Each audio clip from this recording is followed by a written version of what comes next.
Hi guys, thank you for tuning in on this video. I'm Nadiaxel, a Danish artist specialized in digital illustrations, and today we're doing the 6 fan arts challenge. If you're on Instagram and follow art accounts in general, it's highly unlikely that you haven't heard of this challenge yet. It exploded in early April, I think it was, and it's based on a post made by Leonard.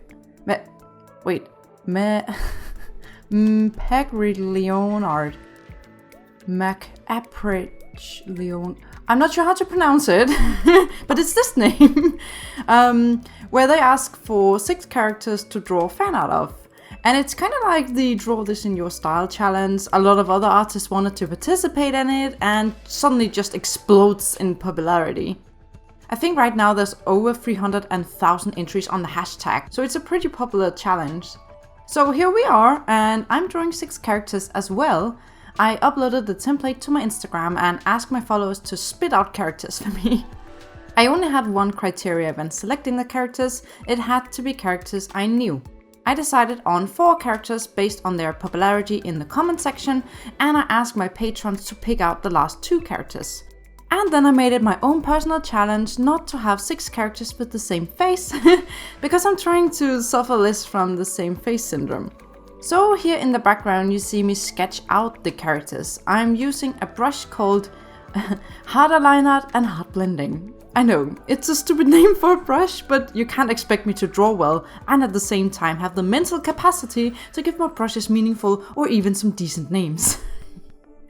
I only have so much brain power to work with, guys. Anyway, you can get my brushes for free on Gumroad. I'll put the link in the description.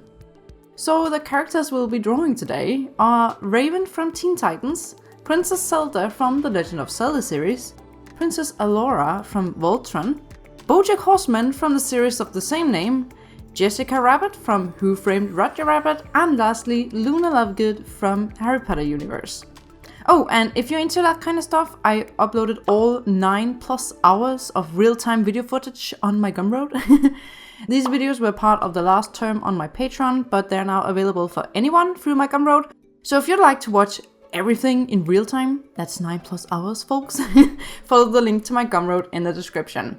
And now that we are done with the sketches, let's move on to painting. First up is Raven. She was suggested a few times in the comment section, and I immediately knew I had to include her as one of my 6 characters. I used to watch the Teen Titans show on Cartoon Network when I was younger. Not the new Go series with like the chibi characters and stuff. No. The real Teen Titans show that had this animated inspired style and really amazing humor. Raven was definitely my favorite character of the show, but in reality I adored all of the characters.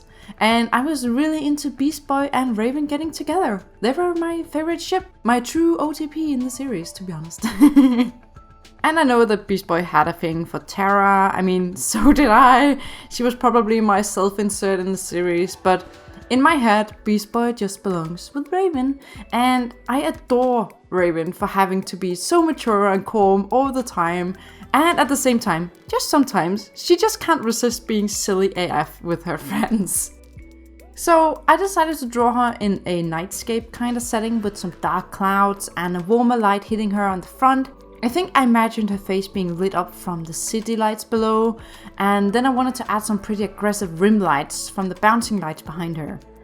I was in doubt whether I wanted to have her hood up, but I really like to draw her hair, so I let the hood stay down this time. I still have this old piece of Raven that I never finished because I got stuck after messing up the layers, but it would be fun to finish it at some point. Anyway, now that we are basically done with Raven, let's move on to the princess in my life, Zelda. There were a lot of people suggesting me to draw Zelda, and if you've been around here for just a while, you probably heard me mention that The Legend of Zelda is my favorite franchise ever. I got my first Zelda game when I think I was 11. I actually went to get Super Smash Bros., but it was in the early dying era of the Nintendo 64, so it was pretty much impossible to get Smash Bros., in Denmark at least. So there was this one exciting looking game left on the shelf, so I picked that one instead, and that is how I was introduced to Ocarina of Time. Since then, I have been a major fan of The Legend of Zelda. I used to send my fan art into the Club Nintendo magazine and they actually printed them, and these were colored with crayons. Once in a while, I would get this VHS in the mail from Club Nintendo with trailers for upcoming Nintendo games, and I remember seeing the trailer for Majora's Mask. I was probably still playing Ocarina of Time, Water Temple, so I wasn't in a hurry to get Majora's Mask right away. My birthday was miles away, by the way, and I only got games for birthday and Christmas when I was young. So when it was finally time to get Majora's Mask, the Nintendo 64 had pretty much already been replaced by the GameCube everywhere, so my mom secretly went on a mission to get me the new Zelda game, or the old, it was actually not that new at that point, but whatever. It was Majora's Mask. So she surprised me one day, I think after school, with the game, and I had lost all hopes at that time to ever getting it. So it's probably one of the best surprises in my life, even today. Anyway, I can talk about The Legend of Zelda forever, show you all my cosplays, fan art, comics, but I'm finishing up Zelda now while I was rambling, so it's time to move on to the next princess, Allura. Of all the characters I picked out, Allura is probably the one I know the least. I started watching Voltron on Netflix last year, but due to reasons I no longer remember, I kinda got stuck somewhere mid in season 1. I actually really liked the story and the characters, and I have no reason not to watch it. I really like Princess Allura as well, and her little mouse companions are really cute. Her design is just so elegant and contrasts well with her sometimes very animated and relatable personality. And I decided she should have a starry background, because it really just suits the whole space theme here. And I should probably have given her a bit longer head shape. I think she's more pointy than this. And her eyes could have been more droopy as well. In the series, she looks sweet, wise, and grown up, and my version is just a little more too sweet maybe, and a lot more youthful. So there are definitely some improvements I can take with me and learn from. I feel like my drawing process has changed a bit lately. Depending on whether I'm drawing Photoshop or Procreate, of course, but in Photoshop lately, I haven't really used my dry blender brush at all. Instead, I use Dave Grego's main brush a lot when I'm shading, and then I use my blender here to create a more smooth transition of the shades. I've actually been thinking of trying to create a whole new brush set from scratch with more advanced brushes and more texture, so you might see me doing some more experimentation in the future. Anyway, it's time to move on from the princess to my favorite horse of all time, Bojack. Bojack was mentioned a couple of times in the comments, and I had seen a lot of other artists include him as one of their 6 characters, so I thought, why not? I can draw a horse. And I can draw horses. I don't know what I was thinking. But I really tried to make an effort, and he was probably the character I had most fun with. Bojack Horseman is one of the best animated shows I've watched in years. We started watching it on Netflix a few years back because it looked fun, and I did not expect to become so engaged with the show. The characters are so complex and have an amazing character arc. The whole show sometimes becomes very depressing and has a very certain view on life as we know it, but it's also very relatable, and you kind of just get sucked into this Hollywood life from very different perspectives. Oh, and one of the characters, Todd, is being voiced by Aaron Paul, so what's not to like? Guys, if you haven't watched Bojack Horseman yet and you're not afraid to watch series that deals with some pretty tough stuff every once in a while, I really recommend you watching this show. It's so good. So, the Bojack I'm drawing is probably from around the mid-portion of the show when he's playing a role as this scumbag detective Filbert that really messes up Bojack on the inside. So he's going through a really tough time in his life and he's still the star, so of course I put him in suit and tie. I wanted to add a bit of fur texture as well. This horse is short-haired, so I'll also be careful not to make him too fluffy. I'm using my harder line art and hard blending brush for this. I pick the color from one area and start making fur-like strokes towards another shade in his face. So it kind of looks like the fur transitions between the shades. For the background, I used a free stock image with a bokeh effect, so it looks like he's standing there in city lights. For the rim lights, I used the same color as the brightest light source in the background. And that's Bojack, so now let's move on to another famous star, Jessica Rabbit. I realized that her pose was a little too stiff, so before I moved on, I made a few altered versions with some small variations until I finally settled on a final pose that seemed a lot more like Jessica. I even gave her a carrot because she married a rabbit, but she actually ended up a little more sexy than I had aimed for. I mean, I don't mind. She's the ultimate femme fatale if you ask me. I was actually almost 20 when I watched the movie for the first time, and I regret not seeing it sooner. It's such a charming and fun movie with 2D animated characters overlaying our 3D world. Like Space Jam, you probably know that movie. Jessica has an insanely good quote from her famous scene.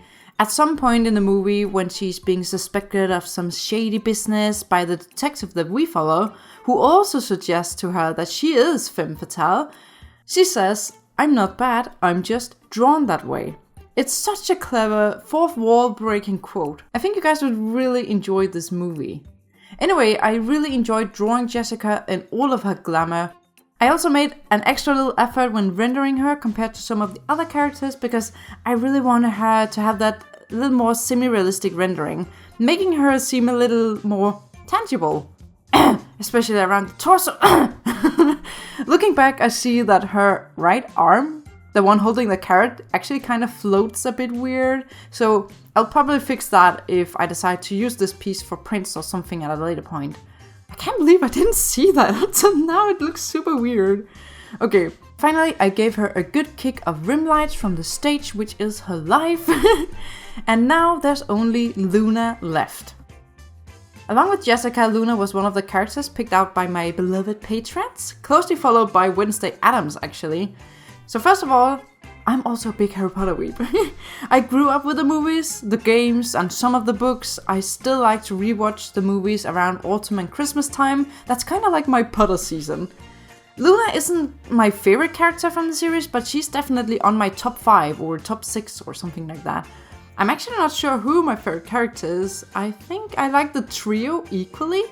My favorite moments in the movies were, and books for that matter, were always those little periods when Harry, Ron and Hermione were just going to school, having fun in Hogsmeade, going to classes, learning stuff, and of course, sneaking out together.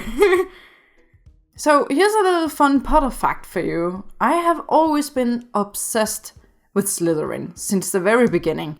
I think if there had been more focus on Ravenclaw in the movies, I would probably have identified much more with that house, but I always considered myself a Slytherin. However, I have never been placed in Slytherin when asking truthfully to which house do you belong in test. I used to lie, so I would get in Slytherin. But those were the only cases I would be placed in Slytherin when I lied.